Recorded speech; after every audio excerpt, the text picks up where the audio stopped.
नमस्कार दोस्तों, मैं दिनेश कुमार उपस्थित हूं आपके अपने परिवार नंदिनी आईएएस के इस ऑनलाइन यूट्यूब चैनल पर। यदि आप हमारे इस प्लेटफॉर्म पर पहली बार जुड़े हैं तो आप क्या करें, सबसे पहले तो चैनल को सब्सक्राइब करें और बेल आइकन को ऑन कर दें। बेल आइकन किसे कहते हैं? वो घंटे दिखाई दे रहे हैं, घंटी, उसको बजाने का दे दीजिए। वो घंटी आपको बज जाएगी अगली क्लास के लिए और आपको सूचना देगी वो कि क्लास हो रही है, आ जाइए क्लास देख लीजिए, इसलिए ताकि आपकी क्लास मिस ना हो, आपकी क्लास छूटे ना और आप जो करंट अपडेट हैं उससे वंचित ना रहें। ठीक है, तो चलिए आज के हमारी इस वीडियो में आपको मिलने वाला है वित्तीयकरण। वित्तीयकरण के ऊपर जानते हैं ये वित्तीयकरण होता क्या है। पहले तो ये शब्द को समझ लीजिए थोड़ा सा। वित्तीयकरण उसे कहते हैं भाई, समझिएगा, थोड़ा सा आप लोग समझने का प्रयास कीजिएगा। वित्तीयकरण किसे कहेंगे हम, एक शब्द में समझिए कि आप कोई भी धंधा कर रही है, कोई भी आप बिजनेस कर रहे हैं किसी भी प्रकार का, उस बिजनेस है या मनुष्य का घर है। अब बिजनेस हो गया, घर भी हो सकता है, आपका घर की बात भी हो सकती है, हाउस भी हो सकता है। ठीक है, घर या हाउस जो भी है आपका, वह सभी जगह या आपकी दिनचर्या वाली चीजें, दैनिकचर्या, रेगुलरली हर जगह आप क्या कर रहे हैं, पैसों का अत्यधिक उपयोग, उपभोग कर रहे हैं। जब आप ज्यादा ज्यादा पैसों का ये करेंगे तो क्या आएगा, वो किसके अंतर्गत आ जाएगा, वित्तीयकरण में आएगा, पैसे का ज्यादा ज्यादा उपयोग। देखिए, ये शब्द हम इसलिए पढ़ रहे हैं क्योंकि हाल ही में हमारा जो आर्थिक सर्वेक्षण पेश किया गया है।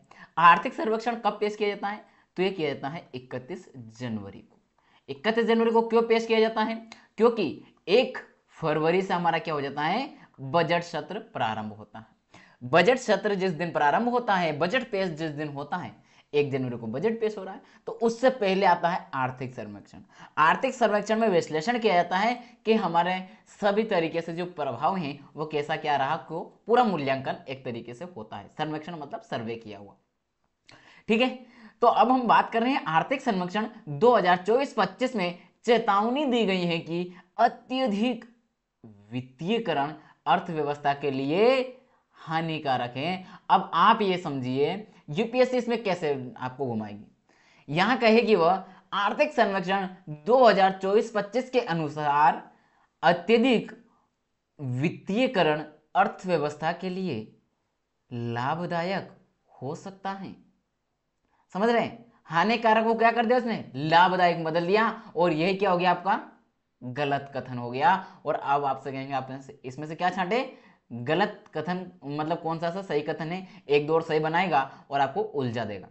एक कथन तो उसने लाभदायक बना दिया, एक यही लाइन कॉपी पेस्ट करके यहां पर केवल क्या कर दिया, हानिकारक कर दिया।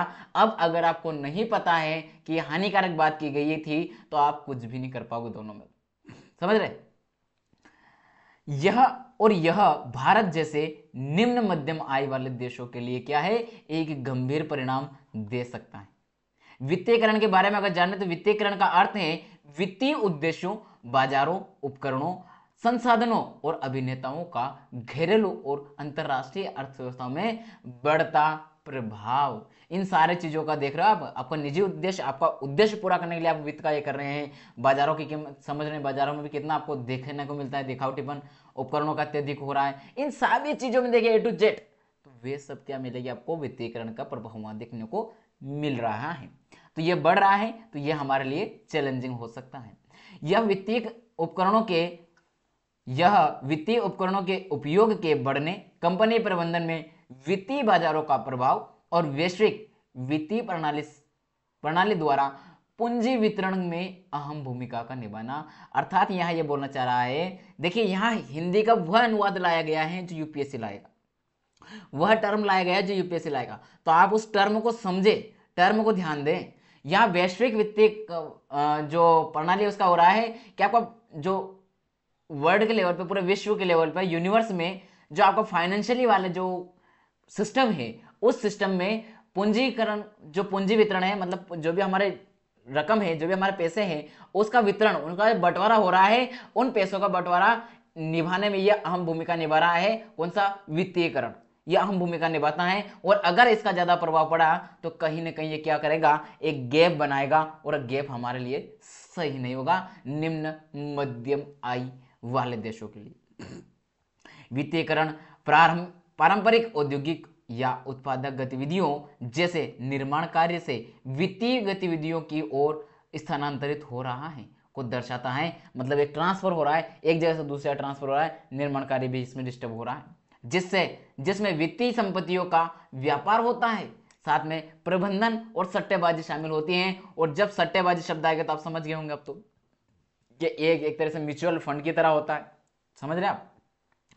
वित्तीयकरण अर्थव्यवस्था के संचालन में दो स्तरों, कौन से दोनों स्तर, मैक्रो और माइक्रो, बड़े लेवल पे और छोटे लेवल पे, दोनों ही जगह क्या होगा, बड़ा बदलाव देखने को आपको मिलेगा। इसकी वजह से दोनों ही इससे प्रभावित हो रहे हैं। वित्तीयकरण के प्रभाव, कौन कौन से प्रभाव हैं, वित्तीय क्षेत्र को वास्तविक क्षेत्र के मुकाबले अधिक महत्व मिलना। देखिए आप वित्तीय क्षेत्र को क्या कर रहे हैं, अगर आप कोई भी जॉब कर रहे हैं, कुछ भी काम करना चाहेंगे तो आप किसके जाएंगे, पैसे के ऊपर जाएंगे ना। कुछ भी काम करेंगे तो उसे समझिए आप, पैसे के ऊपर ज्यादा भाग रहे हैं हम लोग, वास्तविक बातों को हम ध्यान नहीं दे रहे, वास्तविक कितना ज्ञान है उसको तो ध्यान देते ही नहीं हम। वास्तविक क्षेत्र से वित्तीय क्षेत्र में आय का क्या हो रहा है, स्थानांतरण होना, यह भी कहीं ना कहीं चिंताजनक है, यह भी हमारे लिए प्रभाव उत्पन्न कर रहा है। साथ में आय असमानता में वृद्धि होगी, जो केवल और केवल किस पे, वेतन स्थिरता में दिखाई दे रहा है। वित्तीयकरण के तीन प्रमुख तरीकों से काम करता है। किन कौन कौन से कारक हैं जिसकी वजह से ये कार्य करता है, वे कौन कौन से तरीके हैं जिससे वित्तीयकरण कार्य करता है हमारे सबके बीच में। तो वित्तीयकरण बाजारों की संरचना और संचालन में बदलाव लाता है, ये जिस हिसाब से काम करता है। दूसरा, गैर वित्तीय कंपनियों के व्यवहार में बदलाव लाता है। तीसरा है आर्थिक नीतियों में बदलाव लाना, आर्थिक जो नीतियां हैं उनमें बदलाव का लाना। ठीक है, ये रही हमारे आज की क्लास, जिसमें आपको समझने को मिला है वित्तीयकरण के ऊपर। वित्तीयकरण के ऊपर हमने जाना इसमें।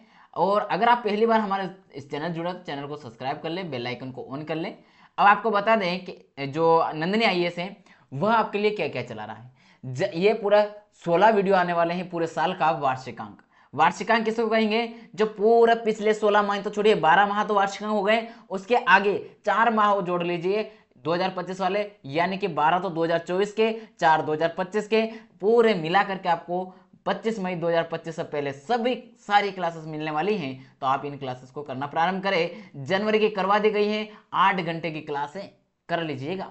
अब फरवरी की बहुत जल्द कमिंग सून में आपको दिखाई दे रही होगी, मिल जाएगी आपको 1 से 2 दिन में। तो हो जाइए तैयार और कीजिए क्लास को बड़े ही गर्मजोशी के साथ। ठीक है, तो चलिए मिलेंगे अगली क्लास में। बहुत बहुत धन्यवाद आप सभी का, थैंक यू। जय हिंद, जय भारत।